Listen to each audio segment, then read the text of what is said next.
오늘 말씀은 야고보서 2장 14절부터 17절까지의 말씀입니다. 내 형제들아, 만일 사람이 믿음이 있노라 하고 행함이 없으면 무슨 유익이 있으리요? 그 믿음이 능히 자기를 구원하겠느냐? 만일 형제나 자매가 헐벗고 일용할 양식이 없는데 너희 중에 누구든지 그에게 이르되 평안히 가라, 덥게 하라, 배부르게 하라 하며 그 몸에 쓸 것을 주지 아니하면 무슨 유익이 있으리요? 이와 같이 행함이 없는 믿음은 그 자체가 죽은 것이라. 아멘. 인생의 광야길에서 하나님의 임재를 누리며 주와 함께하는 성도 여러분을 예수님의 이름으로 축복합니다. 하나님께서는 가난한 사람을 택해 믿음으로 부유하게 하시고 자기를 사랑하는 자들에게 하나님의 나라를 주셨다라고 하죠. 그러면서 성경대로 내 이웃을 내 자신과 같이 사랑하여라고 하신 이 최고의 법을 지키면 잘하는 것이지만, 이 외모로 사람을 취한다면 이는 율법이 그들을 범법자로 죄인으로 만드는 것이다 라고 말합니다. 그러므로 자유의 율법으로 심판을 받을 것처럼 그렇게 말하고 행동하라 라고 합니다. 긍휼을 베풀지 않는 자에게는 긍휼이 없는 심판이 있기 때문이다라는 것이죠. 이는 하나님의 말씀대로 긍휼히 여기는 자가 되라라고 하시는 거예요. 차별 없는 언어와 행동을 통하여서 긍휼을 베풀라라고 하시는 겁니다. 그것은 가난한 자가 하나님이 택하신 자이고 하나님의 나라를 상속받은 자이기 때문인 거죠.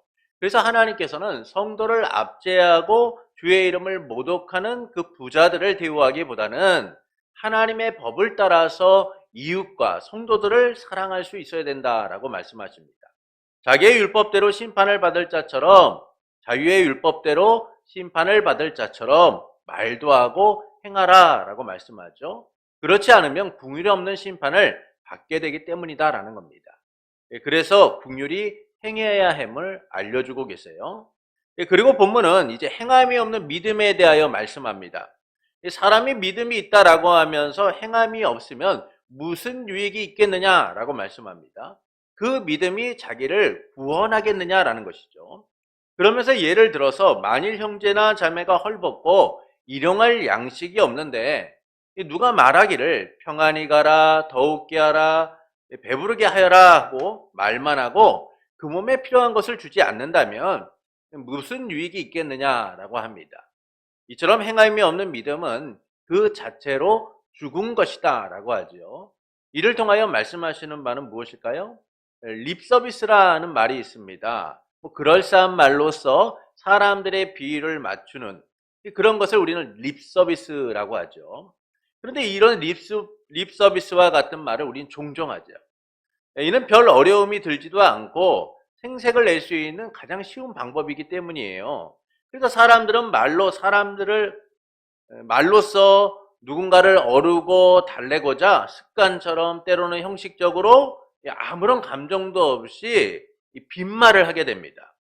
이런 립서비스는요, 때론 관계를 깨어지게도 하고 또 누군가에게 더 상처를 주는 그런 경우도 나타나게 되죠.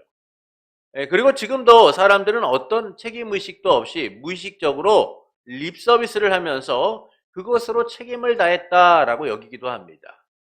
예수님께서 안식일에 예루살렘에 있는 이 베데스다라는 연못에 가시게 되었어요. 이 베데스다에는 많은 병자들이 모여 있었습니다. 그들은 저마다 이 베데스다 연못에 연못물이 움직일 때를 기다리고 있었습니다. 그들이 그렇게 기다린 것은 그 베데스다 연못에 물이 움직일 때 천사가 그곳에 내려오는 것이다 라고 그들은 생각했기 때문이죠. 그래서 그때에 그들의 몸을 그 연못에 담그면 치료를 받는다라고 믿었습니다.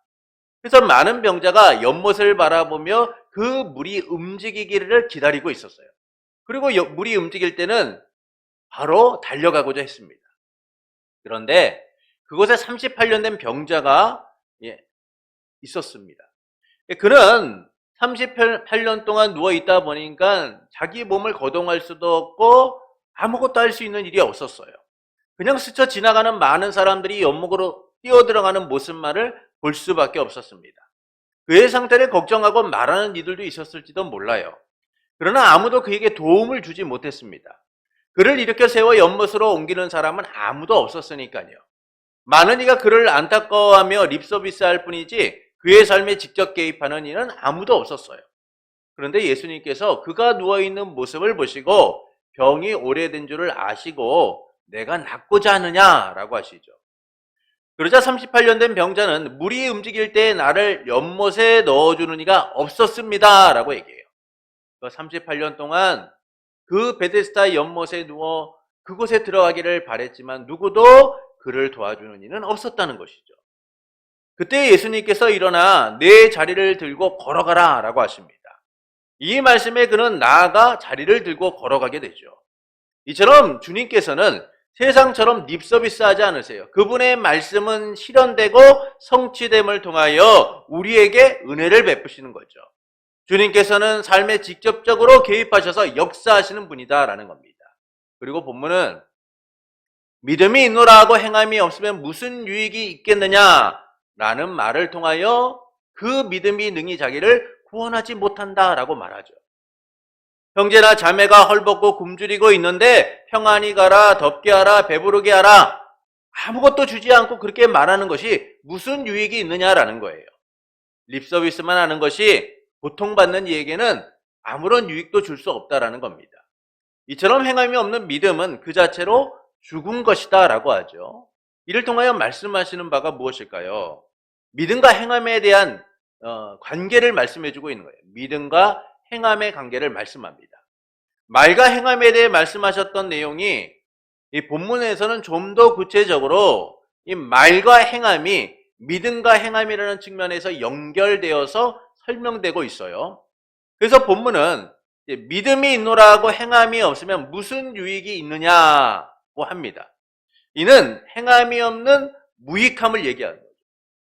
행함이 없는 믿음의 무익함을 이야기해주고 있는 거예요. 그러니까 행함이 없는 믿음은 아무런 쓸모가 없다는 거예요. 그리고 그 근거로서 한 예를 듭니다. 본문 15절부터 16절입니다. 만일 형제나 자매가 헐벗고 일용할 양식이 없는데 너희 중에 누구든지 그에게 평안히 가라, 덥게 하라, 배부르게 하라 하며 그 몸에 쓸 것을 주지 아니하면 무슨 유익이 있겠느냐라고 하시죠. 형제나 자매가 배고파 힘들어하고 있는데 말만 하는 것이 그게 무슨 믿음이냐라는 거예요. 그들의 배고픔을 들었다면 말과 함께 행동해야 된다는 겁니다. 믿음이 있다면 말만 하지 말고 행동도 함께 하라는 것이죠.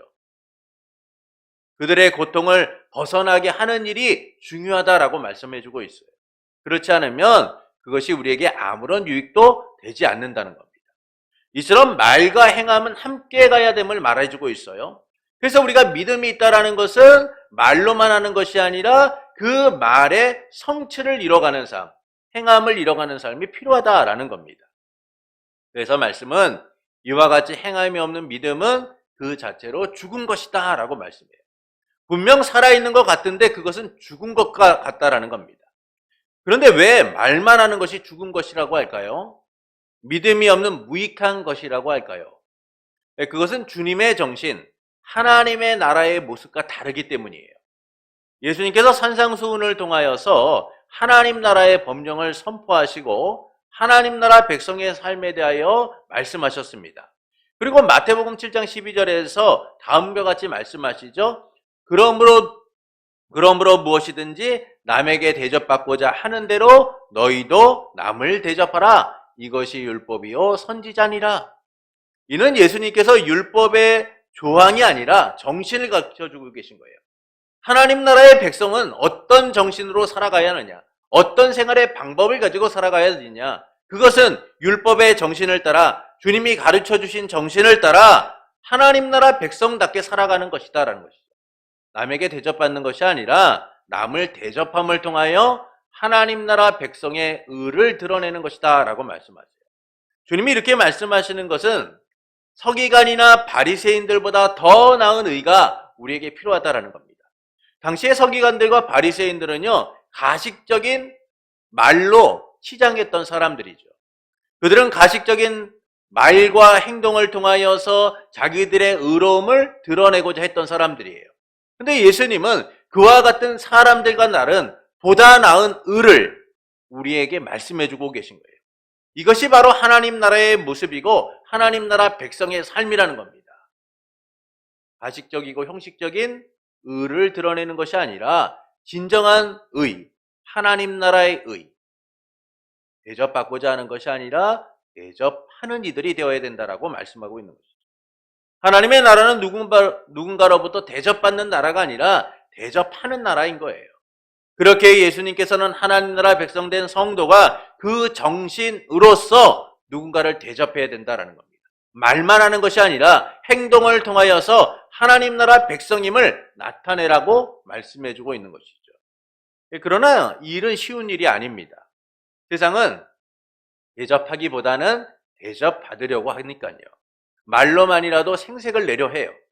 이런 세상에서 성도는 세상과 다른 삶을 살아야 합니다. 그것은 하나님이 우리를 구원하신 은혜를 따라 우리도 그 은혜를 흘려보내야 하는 거예요. 나라는 사람을 통하여 나를 통로로 해서 세상이 하나님의 은혜를 경험하도록, 함께하는 성도들이 하나님의 은혜를 경험하도록 할 수 있어야 된다는 겁니다. 고통받고 아파하고 힘든 이들에게 그 하나님의 은혜가 흘러가도록 해야 된다는 것이죠. 대접받는 것이 아니라 대접함을 통하여 그들을 위로하고 살필 수 있어야 된다는 거예요. 이것이 바로 하나님의 나라의 모습이고 우리가 따라야 할 법인 거예요. 말만 하는 것이 아니라 대접하고 행동하는 삶이 되어야 한다는 겁니다. 이를 우리가 본문의 말씀과 연결해서 주목해야 하는 것은 예수님이 다시 오셔서 심판하실 때에 그때 우리는 행함에 대한 책임을 지게 되어 있기 때문인 거죠. 이는 우리의 구원을 잃는 것이 아니라 구원하신 은혜 아래 하나님 백성의 본분을 지키지 못한 것에 대하여 책임지게 될 것이다 라고 말씀해주고 있는 거예요. 이에 대하여 예수님께서는 마태복음 25장 31절부터 46절에서 다음과 같이 말씀하십니다. 이 말씀이 좀 길지만 좀 찾아보시죠. 마태복음 25장 31절부터 46절입니다. 마태복음 25장 31절부터 46절의 말씀입니다.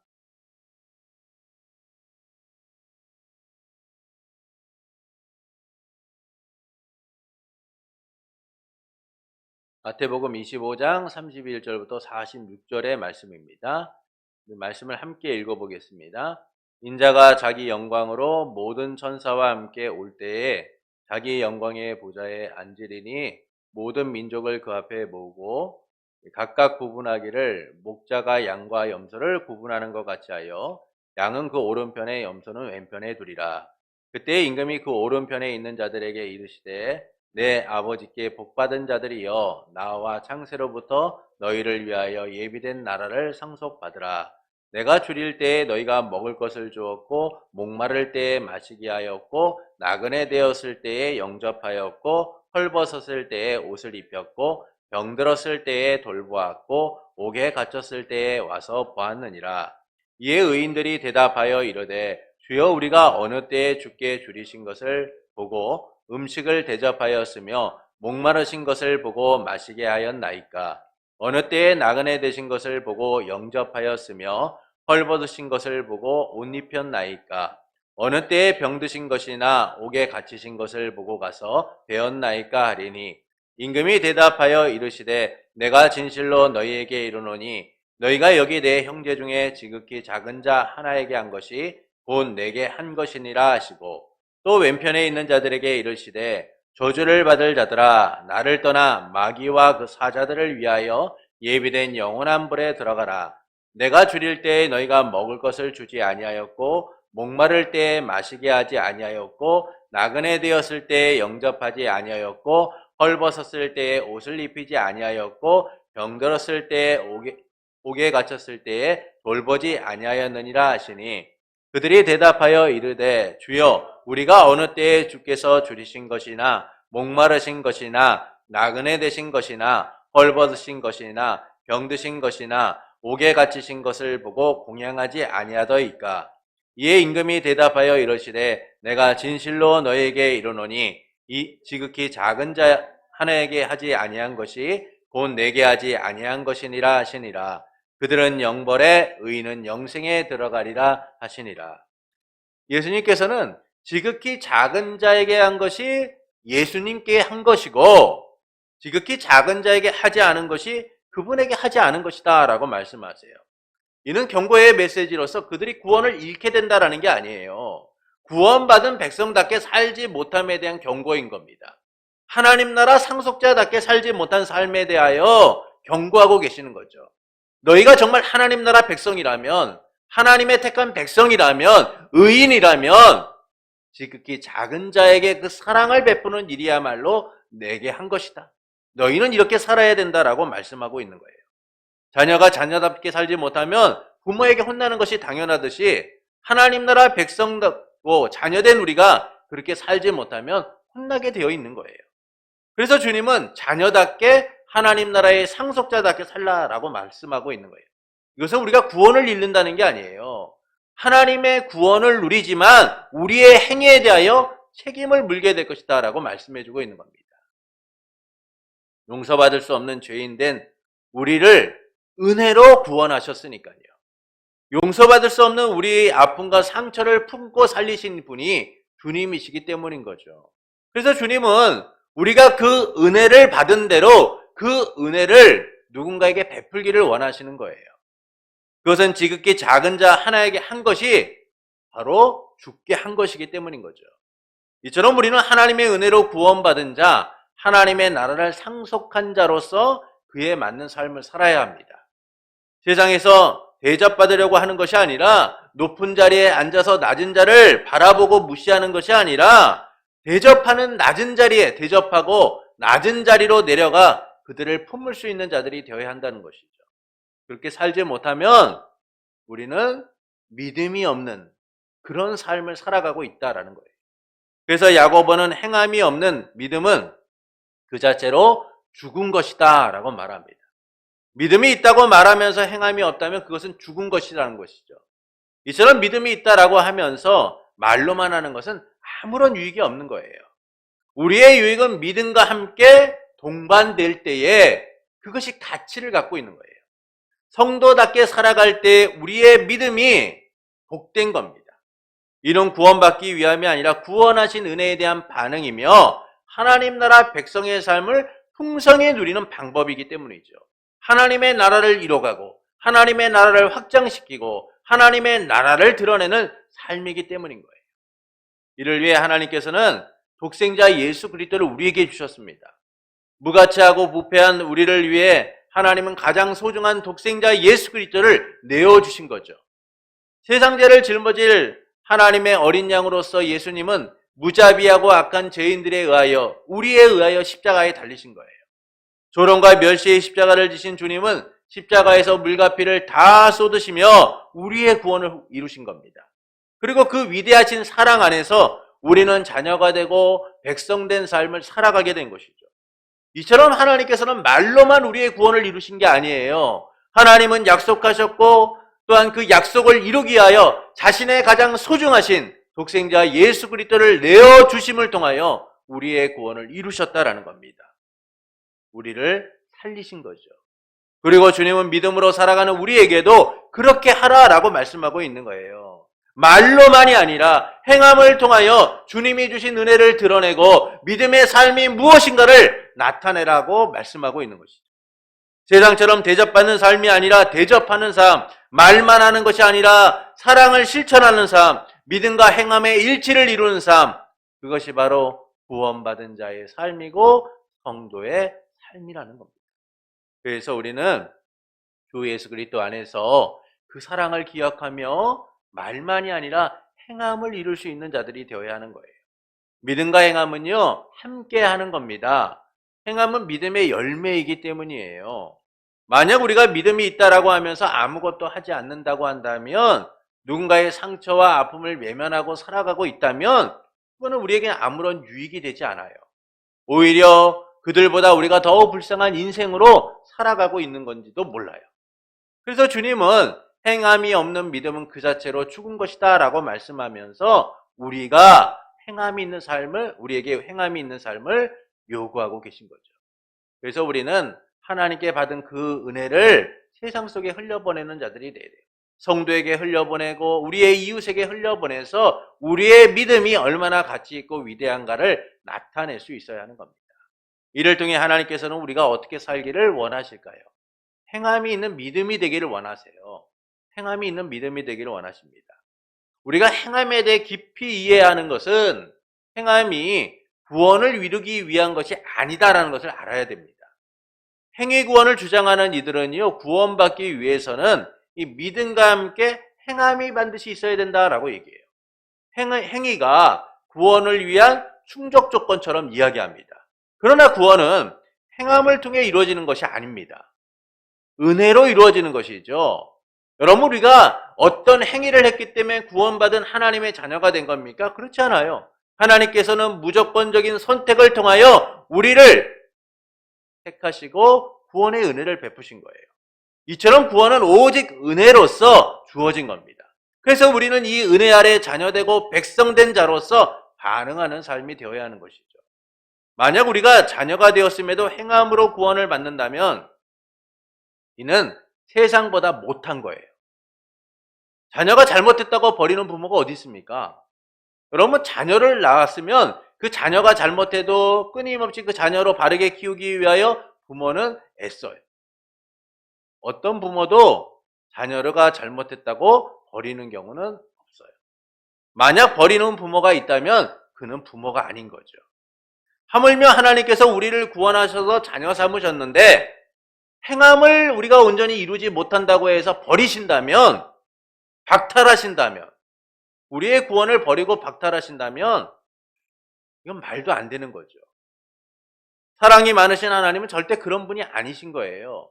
여러분, 하나님이 우리를 사랑하기 위하여, 우리를 구원하시기 위하여 얼마나 놀라운 가치를, 얼마나 소중한 예수 그리스도의 생명을 내어놓으셨습니까? 그런데 하나님이 고작 우리의 행위가 잘못됐다고, 우리의 행위가 부족하다고 해서 버리신다. 이건 말도 안 되는 얘기죠. 하나님은 끝까지 우리의 구원을 책임지시고 우리를 인도하시는 분이세요. 그래서 우리는 이 구원하신 은혜를 따라서 믿음으로 행하는 자들이 되어야 돼요. 믿음의 반응을 보이는 자들이 되어야 하는 겁니다. 하나님의 법에 따라 하나님 백성의 삶을 살아갈 수 있어야 되는 거죠. 믿음과 행함의 일치를 통하여 하나님이 우리에게 베푸신 은혜들을 누릴 수 있어야 하는 거예요. 그러나 우리는 이 행함이 있는 믿음보다는요, 행함이 없는 믿음으로 살 때가 많습니다. 그것은 믿음과 행함을 분리시켜 보기 때문이에요. 믿음과 행함을 하나로 보기보다는 따로따로 보기 때문인 겁니다. 그래서 믿음만 있으면 되는 것으로 여겨요. 믿음이라는 이름하에 자기의 삶을 스스로 정당화시키고 함부로 행동합니다. 하나님의 말씀을 자기 편한 대로 이해하고 자기 믿음의 정당성을 주장하죠. 나는 믿음이 있노라, 나는 믿음이 있노라 하면서 믿음의 행위는 중요하게 여기지 않으며 살아갈 때가 많아요. 그러나 그것은 오히려 죽어가는 것과 같죠. 그런데도 많은 성도가 이 믿음과 행함을 분리시켜서 살아갈 때가 많아요. 그러다 보니까 아무런 경각심도 갖지 못하고 살아가는 겁니다. 믿음은 믿음대로, 행함은 행함대로 따로 구분지어 살아가기 때문에 잘못된 문제들이 일어나기도 하죠. 그것은 하나님의 영광을 가림을 인식하지 못하기 때문이에요. 믿음과 행함이 하나라는 사실을 온전히 바라보지 못하기 때문인 겁니다. 그래서 분리시켜 보고 따로따로 보기 때문에 믿음은 믿음이고 행함은 행함이라는 생각들대로 행동하게 되는 것이죠. 그래서 교회 안에서 경건하지만 세상에서는 자기 편한 대로 살아가는 사람들이 얼마나 많습니까? 또는 세상에 방탕하고 악한 것을 교회 안으로 가져와서 하나님의 나라의 질서를 파괴하고 교회를 힘들게 하는 이들도 보기도 하죠. 이 때문에 세상과 성도가 구별되지 않는 현실을 보기도 해요. 오히려 우리의 행함이 세상의 조롱의 대상이 되는 경우도 참 많이 봅니다. 말은 예수를 믿는데, 말은 구원받은 하나님의 백성이라고 살아가고 있는데 그 모습에서 그들의 믿음이, 그들의 삶이 제대로 보여지지 않을 때가 많다는 거예요. 하나님의 법을 따라 사는 백성임에도 그렇게 행하지 못하기 때문에 겪는 위기가 얼마나 많이 나타나고 있습니까? 그러나 예수님께서는 우리의 삶이 그래서는 안 된다고 말씀하고 계신 거예요. 오히려 세상보다 더 나은 가치와 도덕을 가지고 살아야 된다라는 겁니다. 우리의 행함을 통하여 세상이 하나님께 영광을 돌릴 수 있도록 해야 된다는 거예요. 그래서 마태복음 5장 13절부터 16절에서 마태복음 5장 13절부터 16절에서 이렇게 말씀합니다. 너희는 세상의 소금이니 소금이 만일 그 맛을 잃으면 무엇으로 짜게 하리요? 후에는 아무 쓸데없이 없어 다만 밖에 버려져 사람에게 밟힐 뿐이니라. 너희는 세상의 빛이라. 산 위에 있는 동네가 숨겨지지 못할 것이요 사람이 등불을 켜서 말 아래 두지 아니하고 등경 위에 두나니 이러므로 집안 모든 사람에게 비치느니라. 이같이 너희의 빛이 사람 앞에 비치게 하여 그들로 너희 착한 행실을 보고 하늘에 계신 너희 아버지께 영광을 돌리게 하라. 분명히 예수님께서는 우리가 세상을 이롭게 하는 존재가 되어야 된다고 말씀하고 있는 거예요. 소금이 되고 빛이 되어 세상을 밝히고 세상에 맛을 내는 존재가 되어야 된다고 말씀하고 있는 거예요. 그래서 우리의 빛이 사람들에게 비쳐서 우리의 착한 행실을 보고 그들이 하나님께 영광을 돌릴 수 있도록 해야 된다는 거예요. 이것이 바로 하나님 나라 백성, 자녀의 삶인 거예요. 그래서 우리는 우리의 행함을 보고 세상이 달라지고 세상이 흠모할 수 있도록 살아갈 수 있어야 합니다. 그러나 우리는 어떤가요? 하나님의 법을 어긴 채 내 감정과 의지를 따라 행동할 때가 많죠. 하나님이 보시는 것은 전혀 생각하지 않은 채 함부로 행동할 때가 참 많아요. 말로는 예수님을 믿고 거룩하다고 말하면서 그 삶에 믿음의 열매가 나타나지 않는 모습들도 많이 보이죠. 이건 매우 슬픈 일인 거예요. 우리를 구원하시고 자녀 삼으신 하나님이 아파하시고 슬퍼하실 일인 거예요. 믿음만을 외치는 것은 공허한 메아리이며 아무런 유익이 없는 삶이에요. 우리에게 진정한 믿음이 있다라고 하면 그 믿음에 반응한 삶, 은혜에 반응한 바른 행위들이 필요하다라는 겁니다. 믿음과 행함의 일치를 이뤄 세상에 보여줄 수 있어야 돼요. 우리의 삶이 어떤 삶인지, 우리가 믿는 믿음이 얼마나 놀라운지, 우리가 그 믿음의 행함을 통하여 살아가는 삶의 방식이 얼마나 위대한지를 보여주어 세상에 하나님께 영광을 돌리게 해야 됩니다.